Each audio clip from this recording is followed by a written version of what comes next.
Welcome back to Library Chess YouTube channel. Today we'll be learning how to draft a roll or shawl collar jacket. Okay, it's very simple to draft. Just follow the tutorial and I'm sure you'll get it. So right here, this is the starting point of my pattern, and I left some spaces here. So I left around 7 inches space. The space is for the back neckline collar. Okay, as we go on with the drafting, you understand it. So I left 7 inches space from the starting point, and I marked it here, and right here from the center front here also I left 4 inches space for my button allowance and also for my lapel. So that let's continue. Now after lifting this space, it means I'm not going to be starting my basic bodies from the up here. It means it's going to be starting from here, and also the center front is going to be starting from here also. So I have my back bodies drafted already with the zipper allowance. So if I want to draft this now, I can easily fold in my zipper allowance and then just paste my back bodies here and then use it to trace it out, or I can just trace out my basic bodies all over again. Okay, so my basic bodies is drafted now, as we can see. So this is the front bodies. Now remember, we left 4 inches space for here for our button allowance because the opening will be at the front and you may want to put button. So we're going to be leaving 1 inch for, we are going to be using from the 4 inches that we left. I'm going to be measuring 1 inch here for my button allowance. So I'll do that now and make it into a straight line. Okay, so the 1 inch is done now. This is my button allowance. So the next thing to do now is to determine my breaking point. The breaking point is where you want your lapel to, where the folding of your lapel to stop. I mean the opening of the lapel, where you open is usually where you start placing your buttons. That is where your breaking point is. So now your breaking points can be anywhere. It depends on you. It can be on your chest line, it can be on the waistline, it can be on the bust line, just anywhere you want your breaking point to be. So for me, I'll just be measuring around 14 inches and then I'm going to break my lapel right there. So like I said, it is not a constant and it is not compulsory. It can be anywhere you want it to be. So I'm measuring 14 inches now and I'm stopping my breaking point there. So after that, the next thing I'm going to do now is to connect from my neckline to my breaking point diagonally. So using my ruler, I'll place it like this and then connect from my breaking point to my neckline. So this is where my lapel is going to stop, also known as my breaking point. So after doing that, now I need to create my back neckline collar. Okay, so now I'm going to pick up my back panel and then fold in my zipper allowance. Remember, this zipper allowance is not part of it, so I need to fold it in before I take my back neckline measurement. So now after folding in my zipper allowance, I'm going to take my tape rule and take it around the back neckline. So now from here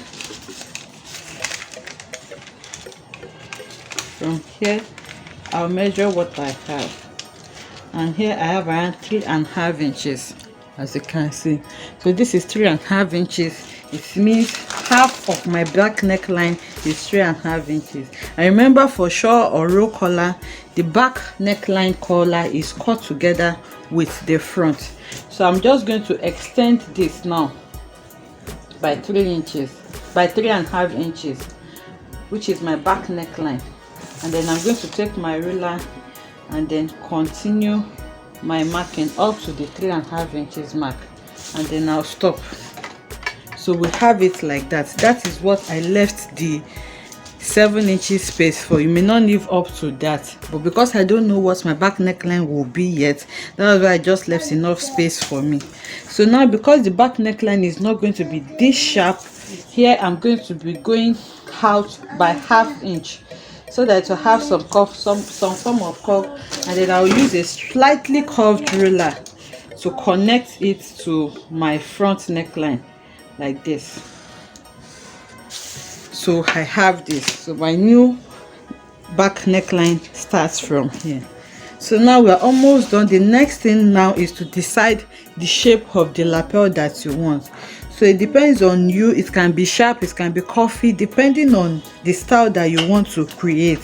So now the first thing for me now is to decide how wide my lapel is going to be.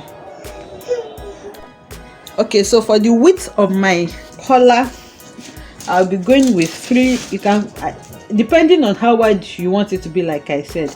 So for me, I'll be going with 3 inches or 3 up to 4 inches. I can just stop at it. Okay, I'm just going for 4 inches, and then I'm going to connect it to my back corner neckline. So now I want it curved. I'm just going to find a way to curve it to my breaking point, to just narrow down to my breaking point like this. So I can decide to use my free hand or just make use of a curved ruler if you have, or depending on this, just depending on the shape that you wish to achieve at the end of this tutorial. Okay, so it doesn't really have a static style.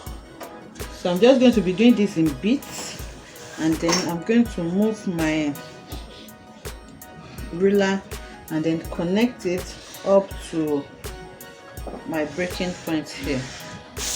Okay, so this is what my lapel is looking like. This is the shape of my lapel, and with this we have come to the end of our drafting. You can see how simple it is to draft this shawl collar.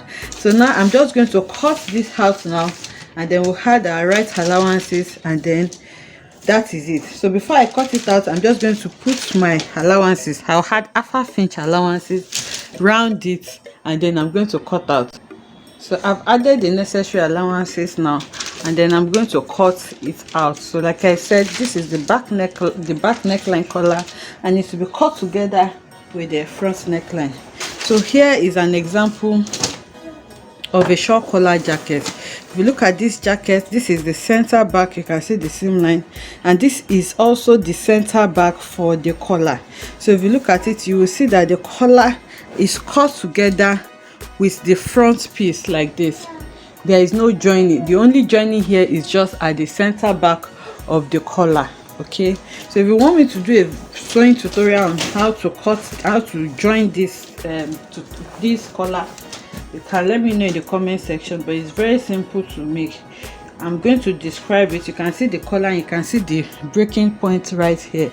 So the collar of the front and back bodice is usually cut together with the front bodice. There will be no joining. The only joining will just be here at this center back where you're going to be joining. Remember, this is just 1/2 of the front. When we are cutting on fabric, we're going to be cutting 2 of this. So the only joining here is when you're joining the center back of the front collar on one side to the other side, just like we did here. So you can see the seam right here. That is the only seam line that you're going to see. The other ones are always cut together with the front bodies like this. So I'm going to cut this now. Okay, so this has been cut now, and this is what it's looking like. This is the back collar area, and this is the lapel that is just going to fold like this, as you can see. So like I was explaining, if you want your lapel to be wider, you just need to extend the shaping of your lapel. It depends on the style that you're going for. And this is the back panel. So now to cut the back panel, remember this is a normal basic bodice, and it's with zipper allowance. So you just need to fold in your zipper allowance. If you would not like to see a seam line at the back of your jacket, then you just need to fold this in like this, and then place your fabric on fold and cut. But usually it's always fine to have a seam at the back. It gives it more fitting. Okay, so if you don't mind having a seam at the back of your jacket, just like I did, there was a seam. You can see the seam line here. In fact, there is even a dart line also here. It just gives it more fitting at the back. So you can see the shaping here. You see that it's a bit tiny around here. So here at the waistline, if you don't mind having a seam line there, you just need to go in by half inch is okay, and then just take a dart there and then connect it upwards and downwards like this. So just take a dart there, and by the time you cut it out, it will give your jacket more fitting. Okay, so on your waistline, to do that on your waistline, you just need to take like 1/2 inch that and then connect it like this. So when you are cutting your back panel, you take note of this. So now when you cut, you finish cutting this, just like the way I did, adding seam allowance to, so just like I added seam allowances to my lapel, the neckline, the shoulder area and the hemline here, you're going to be repeating the same for the back panel also. Meanwhile, you must have cut off your, let me just cut, you must have cut off your dart. So this, your new center back will be looking like this with the dart, sorry.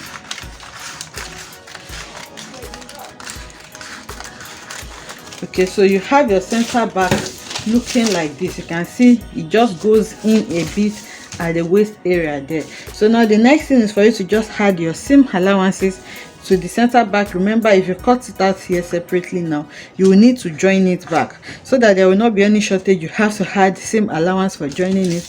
You had seam allowance for hemming it here also, and then you had your seam allowance for the shoulder. Remember, we had a seam allowance for the front shoulder also, so that it can match up when you are joining it. And also remember to always have seam allowance. Remember I said this collar, this back collar will be joined together at the center back here before you join it, and I showed us that in the jacket. So you need this seam allowance so that by the time you join this back, the 3.5 measurements that we took as our back neckline will also remain. So that is how you draft your short collar jacket.